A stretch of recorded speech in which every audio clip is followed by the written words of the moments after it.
A New Beginning presents a great book to show you how to easily share the gospel by Pastor Greg Laurie. The book is called Tell Someone You Can Share the Good News. And I wrote it with this thought in mind. I acted as though I were sitting down with an individual and sharing truths I've learned about evangelism. And it's something that is really important to me. And I want to share what I've learned with you in this book, Tell Someone. Yours for a gift of any amount at harvest.org. Sometimes the ones you help the most hurt you the worst. Life is always give and take, but sometimes givers get taken. Today, Pastor Greg Laurie points out the right attitude according to God's Word. People are going to hurt you in life. Sometimes you'll be hurt by people that you tried to help. And the only way you can deal with this is keep short accounts and forgive them. Even if they don't deserve your forgiveness, forgive them anyway.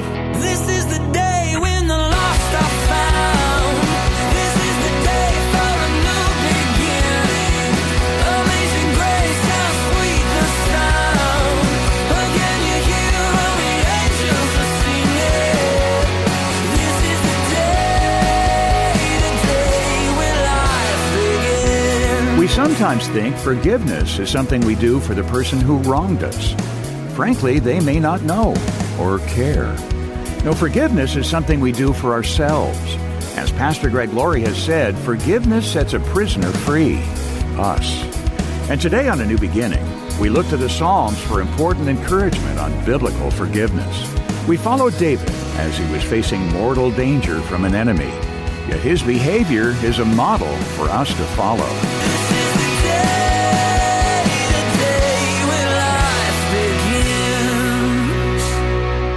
Have you ever wondered how long you will live? I read an article the other day that said AI, artificial intelligence, now can tell us how long we will actually live. They base that on your medical history, place of residence, working hours. They'll tell you effectively the date of your death. I'm not so sure I'd want to know that, actually. And I read about this young millionaire who's trying to extend his life. He's 45 years old. He's spending $2 million a year on anti-aging regimens. He follows a strict diet, sleep wind-down ritual, exercise regimen, and a round of daily supplements. He undergoes countless medical tests, and his goal is to get to the biological age of 18. Then he will move back in with his parents again. And so, and he actually said that he felt the length of his life was not up to God, it was up to him. Okay, we'll see how that works out. You know, the Bible says it's appointed unto a man once to die, and then comes the judgment. God has an appointed day for birth and death. We have everything to do with that little dash in the middle, but then there are people that break all the rules. They don't follow an exercise regimen like Pearl Cantrell that made it to the ripe old age of 105 years. So she was interviewed. And by the way, she also had 17 children. And so she was asked, how did you make it to 105 years? She said, it's very simple. I eat bacon every day. I like Pearl Cantrell. Then I watched a news program about a guy who made it past 100. They asked him what his secret was. He said, I eat a hot dog every day. So, really, you can live a healthier life. I'm not advocating living an unhealthy life, but ultimately, it's all in the hands of God. God determines the length of your life. And here in Psalm 31, verse 14, David writes, I am trusting you, O Lord, saying, you are my God, and my times are in your hands.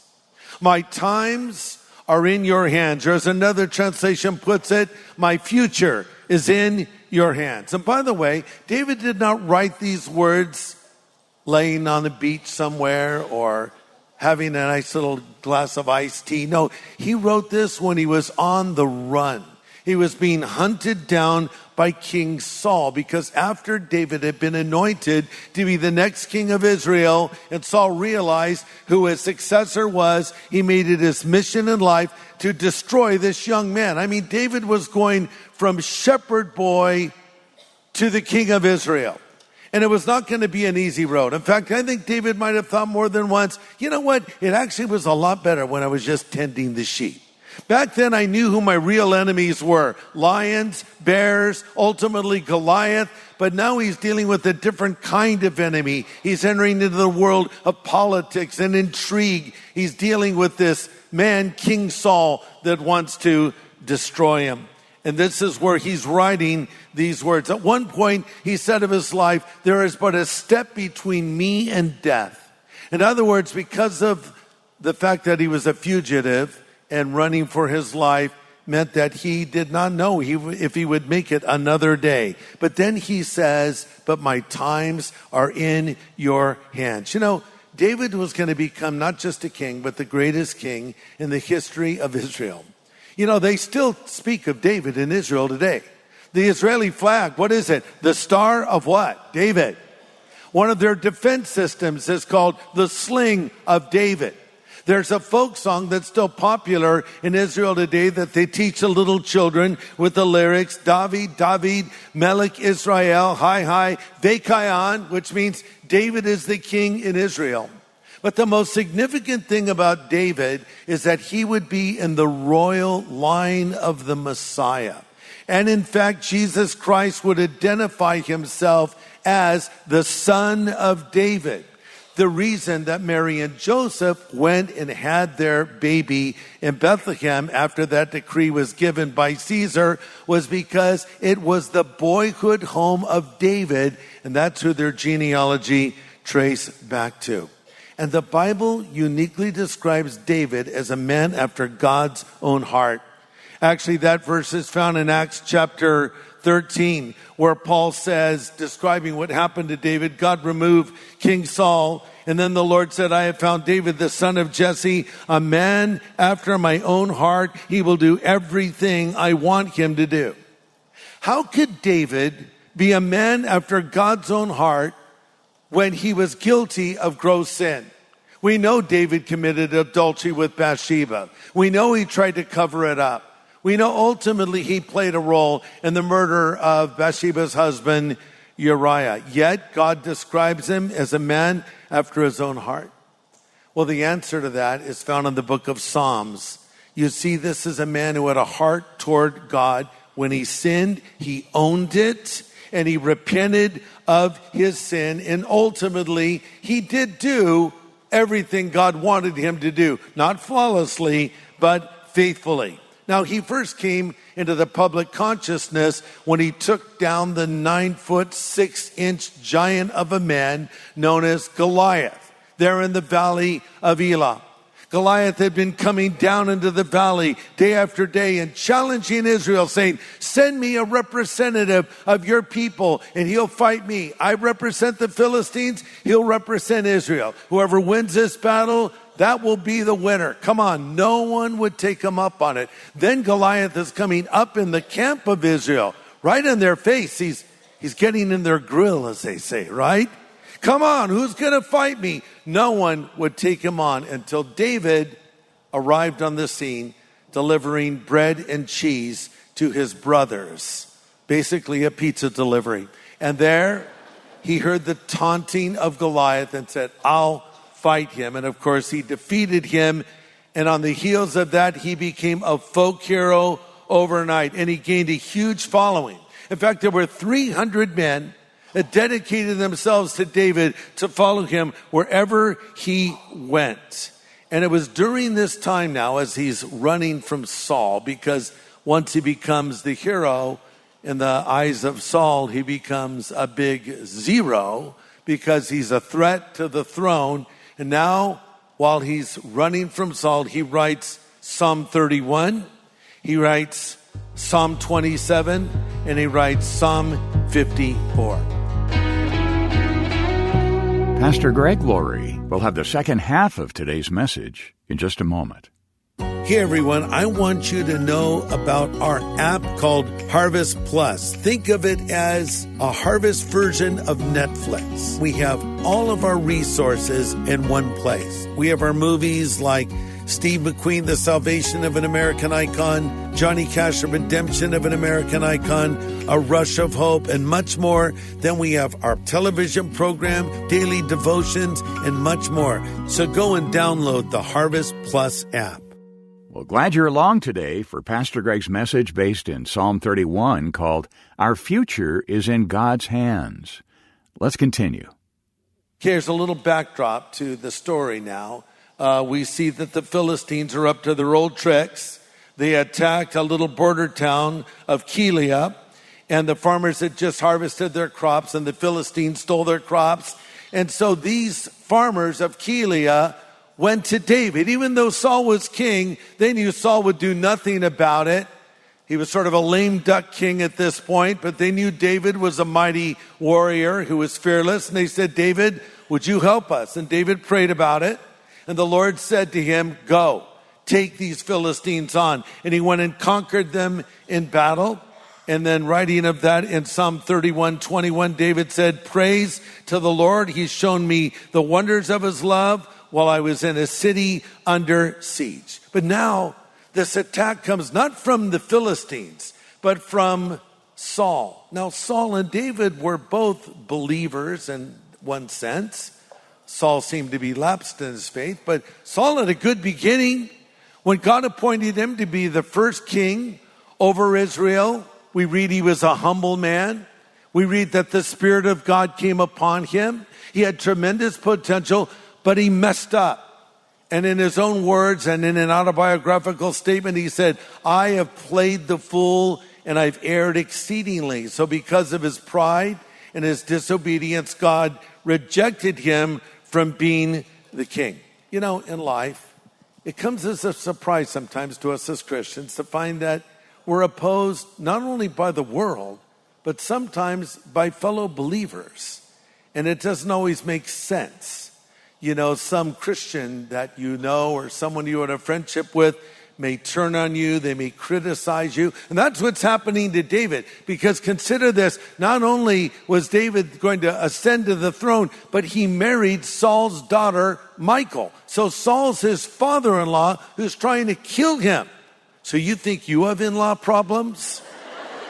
So this is the world he's dealing with. So he writes down these words in what I've described as David's diary, the book of Psalms. Again, Psalm 31, look at verse 7. I'll be glad and rejoice in your mercy, for you have considered my trouble. You've known my soul in adversity. Now his army of 300 multiplies to 600. Bringing me to my first point, sometimes the ones you help the most hurt you the worst. Sometimes the ones you help the most hurt you the worst. It might be a fellow believer, as I mentioned earlier. I've told you the story before of a crab fisherman who had a bucket full of crabs, and he was walking along with them, and he didn't have a lid on it. And someone noticed that. He said, hey, how do you keep those crabs in that bucket? Don't they want to climb out? He says, oh yeah, there's no problem though. When one starts to climb up, the others reach up and pull them back down. That's called jealousy. And sometimes it happens among believers. But here in the process or in the midst of all this, David has faced betrayal by his father-in-law and ultimately by his own son Absalom. Look, here's the bottom line. People are going to hurt you in life.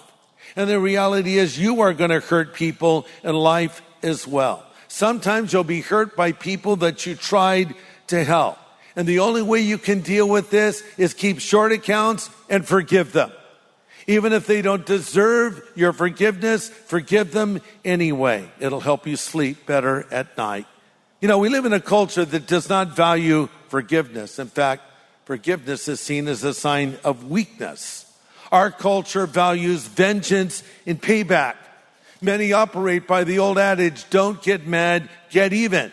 I mean, how many John Wick movies are there? I think there's 4 in total. And how does it start? It starts when some bad guy kills his dog. So John Wick seeks his revenge, right? We love that. Yeah, get them all. But forgiveness doesn't mean condoning bad behavior or dismissing it. It doesn't even suggest necessarily reconciliation. It just means you forgive. You say, well, no, shouldn't we be reconciled to people? Yes, if possible. But the Bible says, as much as it's possible, live at peace with all men. Some people, you can't live at peace with them. They're usually named Karen. I'm kidding. I know this is very upsetting if your name is Karen. I didn't choose the name. I'm sorry about this. But it's kind of entered into our vocabulary now. But the thing is, some people, you can't reconcile with them. But you can forgive them. And they don't deserve your forgiveness, but you should forgive them for your own peace of mind. Forgiving someone means you're surrendering the right to get even, not giving them what they deserve. And that's another reason that David was a man after God's own heart, is he was a forgiver. He had multiple opportunities to kill King Saul, and he would not raise his hand against him, even though Saul was attempting to kill him. And even more, he extended grace to the grandson of Saul, the son of Saul's son, Jonathan, and that boy's name was Mephibosheth. And Jonathan was a bright light in this dark place because Jonathan and David became close friends. And even though Jonathan was really the heir to the throne, he understood that God had called David to that role, not him. And so David forgave. And I think that's so important. You know, sometimes you hear people say today, I'm mad at the church. I'm mad at the church. The church hurt me. I've heard that far too many times. But to me, that is an excuse, okay? What do you mean the church hurt you? I went to church and I had a bad experience. Okay, so now you're mad at the entire church of Jesus Christ around the entire world because you had a single bad experience in church? Maybe it wasn't them, maybe it was you, I don't know. Maybe you did have a bad experience, but now you're never going to go to church again. Are you sure that's not an excuse? That would be like saying, I went to a bad restaurant and I had a bad meal and I'm never eating in a restaurant again. I don't think that's going to happen. Or going to a doctor. I didn't like the way this doctor treated me, or he didn't do what he should have done properly, so I'm never going to a doctor again. Listen to this. Jesus Christ established his church, and one day you're going to need the church more than you realize. I have a friend who lost his daughter in a tragic automobile accident. Actually, his name is David. We played tennis that morning, and his sweet little daughter named Yvette was cheering me, not her father, on in the game. She wanted me to win. I love that. And then we were going to have lunch that day, and I got a call expecting him to tell me where we were going to go to lunch. And he gave me the tragic news. There had been an automobile accident. He and his daughter were in a car, and it flipped upside down. So I went to the hospital, and I'm there in the room, and there he is. His daughter has died, and he doesn't know this yet. And though I'm a pastor, I didn't know what to say to him. And I was just dumbfounded. We were all so stunned. And someone got a call into Pastor Chuck Smith. And in comes Chuck. And I remember what he was wearing. An old white t-shirt and white pants splattered with paint because he was painting that afternoon. He left what he was doing, came straight to the hospital, and it was like a master class on what a pastor does. He walked into that pain. He walked into that difficult situation. He sat down, and he was going to be the one now to break the news to David that his daughter had died. And Chuck handled it so beautifully. I remember he said, you know, David, when Jesus was in the Garden of Gethsemane, he said to the Father, Father, if it's possible, let this cup pass from me.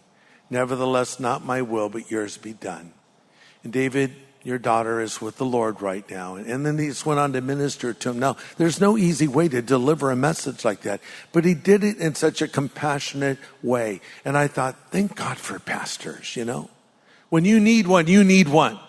And they come in representing the Lord. It's so easy to critique pastors and critique leaders. And I'm not saying we shouldn't be critiqued, but I'm saying maybe we don't realize the important role they play in the world today. And we should thank God for them and pray for them instead of be so quick to criticize them. Now, I know it sounds self-serving because I'm a pastor, but I'm not really saying this about me. I'm saying this about pastors in general. I know so many pastors.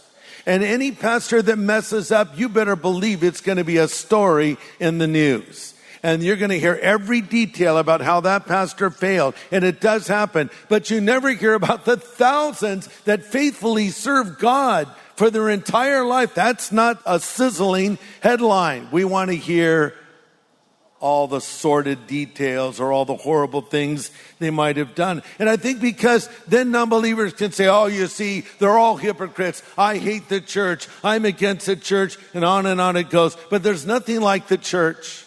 And the church steps in where other people don't. We step into so many situations where there's crisis, where there's need. We're there on the ground. Christian relief organizations. I think of our church on Maui, how we were able to immediately extend help because of the generosity of people around the country that gave to our Harvest Maui Relief Fund. And we were able to help them with food and with clothing and with house payments and the basic necessities of life. So that's so important. Get over your anger and stop criticizing the church and find out how you can be a vibrant part of it because God has established it.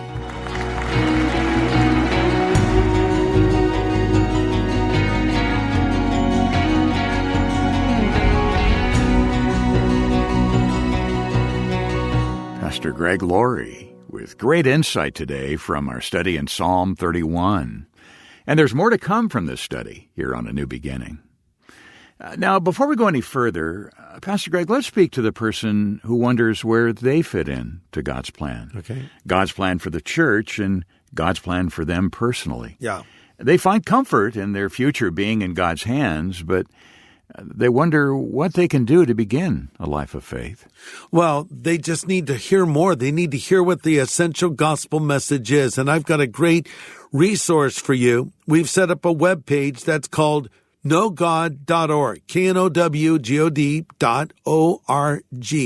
You go there, I have a video presentation of how you accept Christ, lead you in a prayer, and then it links to other spiritual resources that will help you grow spiritually. So just go to knowgod.org. Do it right now. All right. And then thank you for partnering with us to help these daily studies continue. Your investments have eternal benefits. Why not make this a part of your personal ministry to partner in an effort that's making a real difference with the gospel of Jesus Christ?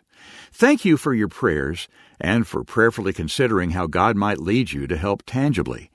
Online, you'll find us at harvest.org, and there you'll see the way we'd like to thank you for your donation right now. That's harvest.org. Or write us at A New Beginning, Box 4000, Riverside, California, 92514. Or call us at 1-800-821-3300. We're here around the clock to take your call, again at 1-800-821-3300. Hey, everybody, you can watch our Sunday services on a special broadcast that we call Harvest at Home. It's streaming on the Harvest Plus platform. So download that app right away, Harvest Plus, and you can enjoy being a part of our extended church family every Sunday. Well, next time, good encouragement for anybody with problems. Know anyone with problems? Pastor Greg points to good reassurance from Psalm 31. Join us here on A New Beginning with pastor and Bible teacher Greg Laurie.